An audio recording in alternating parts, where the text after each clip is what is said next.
Hello. So today we're going to be going over second mans and extensions to a good degree.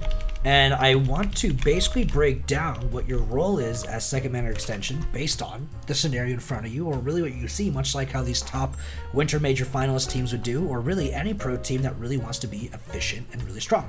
As a start, let's kind of review a little bit about what second man does in a team. So we generally broke that down in episode 1 as best case scenario. As we talked about, you're going to be sitting here to receive the pass or overall make a force in the play, or in a lot of cases, like in episode 3, or in a lot of ways, if first man goes for a solo play, maybe you just slow down and cover that best case scenario zone that isn't a goal, right? There's going to be that general range. But what do you do after that? Like when you're an extension, how do you identify what's the best play between stealing boost, taking a demo, or receiving a pass? And that more or less is going to break down based on each scenario as we go through it. And I always love to kind of start this conversation with cheating, for an example, because cheating on kickoff is so structural to what your job is really as a second man. And if you look here to a degree, like what Joyo's doing on the cheat for Team Queso, he's not aiming for this ball. This ball kind of froze up. He was here ready to go. He could have collected this ball and solo played it. He could have engaged us in some way. But really, what he ends up knowing here in 3D view or 2D view when we're up there is that he has a teammate in the back corner just collected 100 boost. He has a teammate that has a way better solo play than he does, and he's going to sacrifice his opportunity to take this ball here in the right wall for a solo play to give a direct shot on net for the guy behind him, rather than going for a longer setup. And so when he's in this situation, he knows his job is cheat, is to end up forcing this ball back, get it back to his third man, force it over here, and take out one of these two guys that will be challenging him. And so he ignores this ball to a degree. He could pass it to right wall for his teammate. He could make a shadow back. There's a lot of ways you could do this, but the choice here is to bump out Atomic and JNaps and get them out of the way so Rise gets the free touch. And now we have Rise engaging this overall immediate counterattack where Chicago's really awkward. And since Vatir's pushing in as the extension after the previous challenge, he ends up having a great opportunity to follow up on the next play as it comes through, right? So we have Vatir here going 1 as the kickoff, 2 extension, and then he comes back into the midfield in some way, however it ends up being. He plays a second man. So he goes to extension to 2 in a sense, or becomes an extension. And Joyo here's the cheat, makes that force back, right? And that's a phenomenal way to play that, right? Knowing what your team wants as a group. Now, in solo queue, you could end up being, in Joyo's case, taking up the sidewall, make a solo play there. But really, when you're in a team scenario, when you know what your teammates want, when you have a strategy that's fundamental, you can end up making better choices as a group to create more pressure. And now, when Chicago gets this breakthrough and one on opportunities here, we have another situation where Vatir pushing his second sees this is played away from him. This is a worst case scenario. And so it's much easier to get out of this, right? You can definitely see as he's pushing in for the side boost that Chicago saved this opposite end of him. And he knows if he chases it in from here, he can see that, JNaps goes up the wall, dusts him, hits it way behind him or way over him this way. So now he just needs to focus on covering one of these two ranges really well, or to the case here, the best he can for both. So if he turns out like so, as the shadow back in a sense, or starts a reposition, he basically will just go from a 2 to a 3 in an over center swap, much like we talked about in episode 3.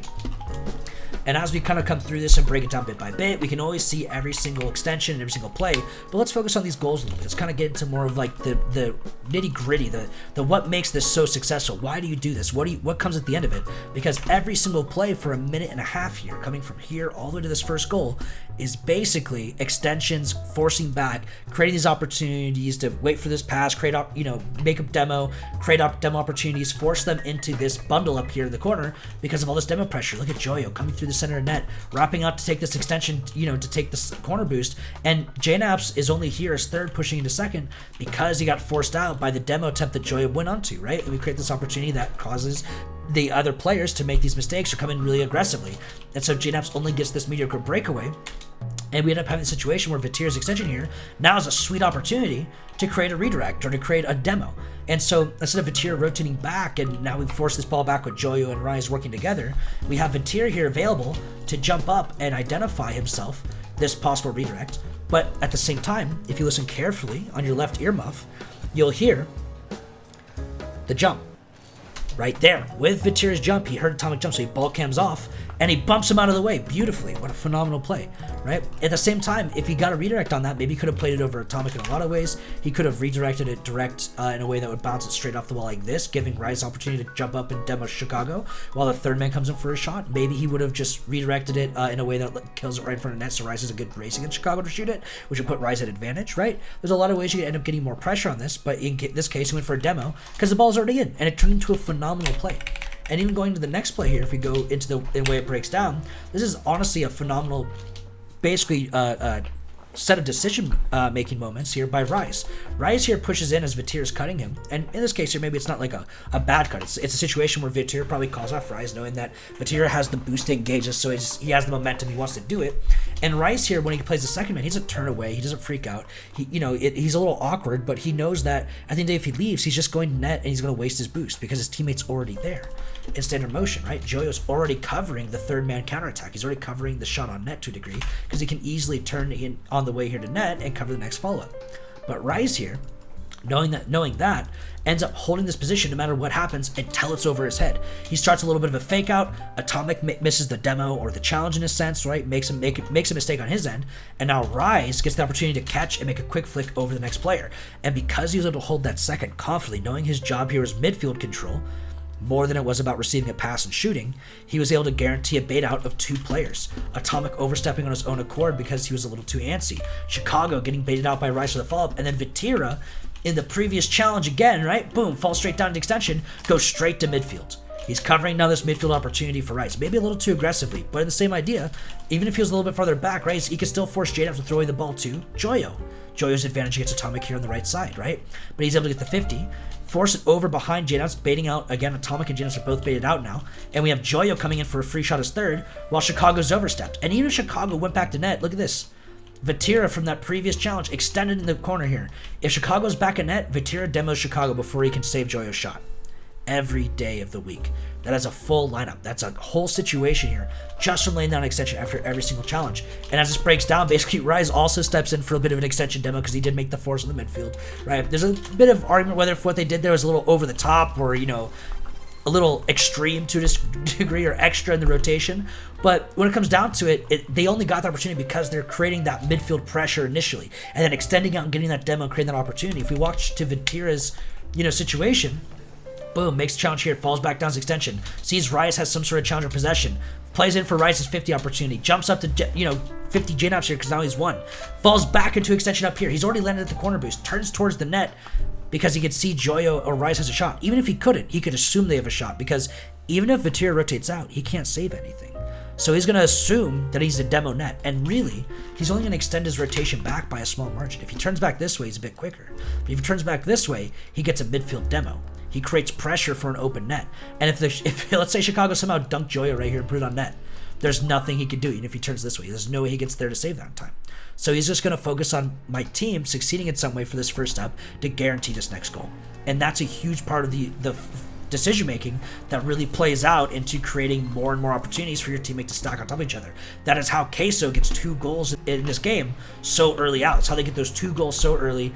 It's a whole scenario. Now coming to this next player, G2 starts to answer back a little bit, right? And again, I want to talk about this kickoff, right? I want to talk about the field control, the midfield control opportunity that J-Naps has here from the kickoff. Chicago gets a great kickoff that he can follow, but what if Chicago landed a little short? Who's going to block Vitira, right? So J-Naps is cheating over to cover that 50, cover that shot to make sure Vitira throws it away. Or what if Chicago got spun here and had to land awkwardly or didn't have a good recovery, right? J-Naps is guaranteeing that overall force. He's guaranteeing that Vitira can't get a free ball here. You can see how he's already still aggressive here until he sees Chicago guarantee the recovery, and now he rotates out. By doing this, he basically played first man. He basically said, all right, I may guarantee the force back to my next player, and then now I'm going to go, that was my 1, so now I'm going to rotate to 3. He turns out, and Atomic pushes straight into midfield as 2. And they basically did an over-center swap or a 1-3 swap. They basically created that opportunity. And so now J-Naps is our third man, Atomic's our second, and by doing that, creating that opportunity, after waiting for Chicago to get the guaranteed hit, they basically said that if Chicago spun out, he could fill J-Naps' current role and rotate back, collect some pass, and be third, while Atomic still should be second, and J-Naps could be here instead making the same pass. But because Chicago could do it, now J-Naps needs to fill that spot and create the next opportunity. And that all stems from, again, by guaranteeing that opportunity, by playing that midfield as second, by controlling that opportunity, by controlling the field, by creating the pressure to make the opponents make a mistake, or to guarantee that this ball is not free for anyone but yourself. And if it's not free for you, then it's not free for them either, and that's a huge mindset step. And then they get this great shot and quick speed play here by Atomic, because by allowing Atomic to come in, he's going to have a much higher momentum, easier shot angle, and create an opportunity here. And at the same time, by having that immediate pass, they're able to get a pass sooner. That's going to make Vitira very awkward on his immediate recovery by having that extension there. And if Chicago couldn't do it, then Jams could guarantee the same timing for this pass. And that's massive for keeping really high-level pressure on a high-level player. Coming into the final, I really love this play by Team Queso, or specifically Vatiri here, right? I really love both these teams' actual use of extension. I love how consistent they are as teams or players to be so well-rounded in a lot of their opportunities, maybe some more than others. Mistakes happen along the way, or people are still learning sometimes how this rotation can be really polished out, as these are the leaders of the industry to a degree, right? The finalists of the major. These are the best in the world right now, the best two teams. Just phenomenal players across the board. But really, we have Vatiri here coming down and making a solo play out. And as he's recovering here, could he boost up vertically and get a better dunk on Chicago? Sure. But at the same time, what does he gain from it, right? He knows he's going to fall into extension after his recent play as one. He's going to fall into the second man. So as he comes up, though, he notices, because he keeps his ball cam on, that Rise is beating Chicago. So what does he do? He ball cams off. He knows his teammate has a free touch, or a guaranteed at least a mediocre beat against Chicago. And he needs to extend here and create an opportunity for him. Rise is on the high sidewall. If Vatiri rotates out, the third man coming in, if we break this down in basic theory, right? If he rotates out and leaves, then Joyo could come in, sure, but he might be late for a pass, and that'll just create an opportunity for JNaps to intercept it. And if he goes for a shot on solo play, JNaps will probably easily intercept and save it, right? So the only thing that really ends up creating a good situation here is if we end up having Rise solo play, but we have someone bump JNaps out of the way.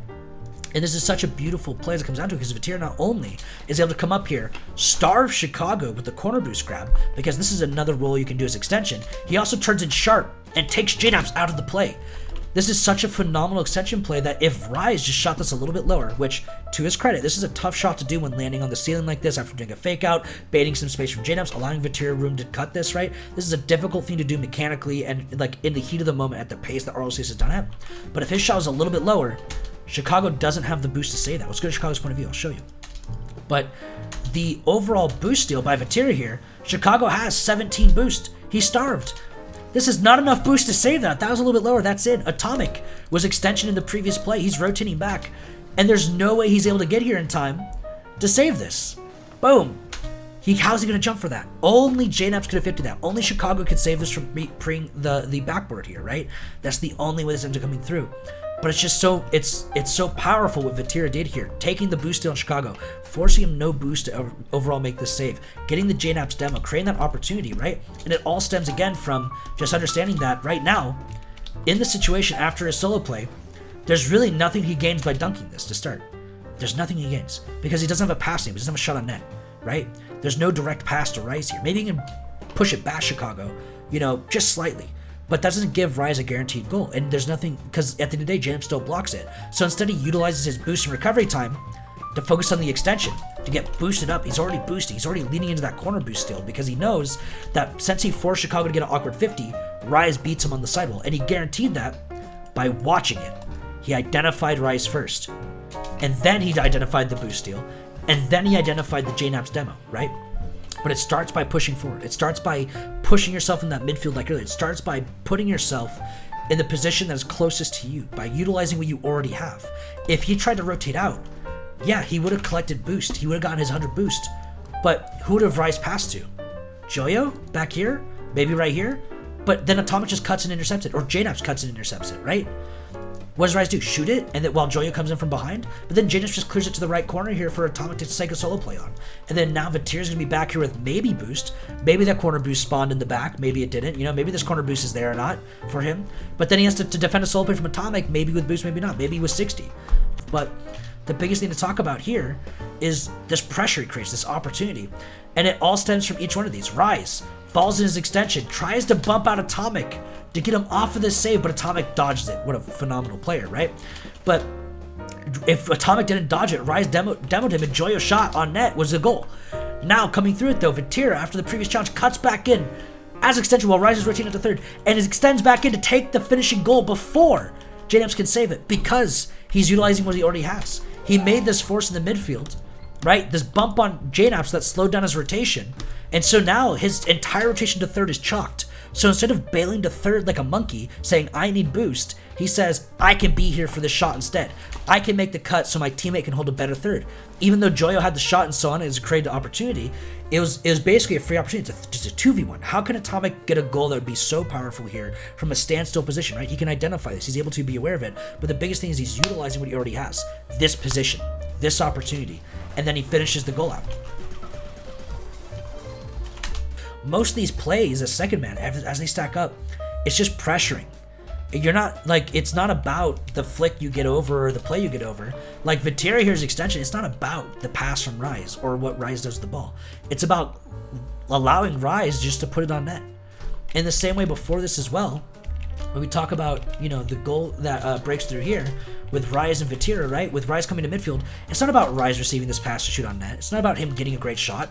It's about him forcing Atomic off and getting Chicago baited out. So that way when Vitera takes this 50 and baits in J-Naps, it's just an open net. It's a 2v1, a 3v1 even in some cases, however you want to think about it, right? Chicago has 2 demo chasers while Joyo just has a free lineup on net.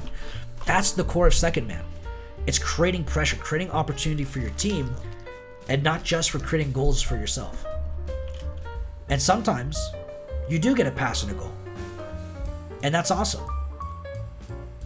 But it's everything. It's all of it. It's all midfield control put together. Anyway, I hope you guys kind of learned a bit of why extension's so important, why second man is, and what your role really is here. I hope it kind of helps you better understand where to look for, what to try to gauge to. There's a play in here where, you know, someone basically saw no pass opportunity, no range. He bailed to third. Understandable. Perfectly fine to do, right? If you have no pass, no demo, no boost steal, nothing that's worth going for. And boost steals aren't always worth going for, by the way. It's okay to go third. It's okay to make that rotation. But the biggest thing here overall is to make sure that you lock in for yourselves and identify what really matters. What does the team need right now? You're making them outplay themselves to a degree because you're creating pressure where they have to challenge it. If they don't, they lose possession, and losing possession loses you games. For you guys still here watching, I really appreciate you guys for coming by, giving me the views, subs, likes, and all the such and whatnot as a YouTuber. If you guys ever want any extra help, join my Discord. Feel free to hop in there. Any comments you want to lay down, put them down in the comment section below, or in my Discord. I'll be making a channel where you can lay down recommendations or stuff that you guys really want to learn and see. Feel free just to put it in there. All video ideas are possible, and I really hope you learn as I do. To become a better player, and we can all become better together. See you guys later.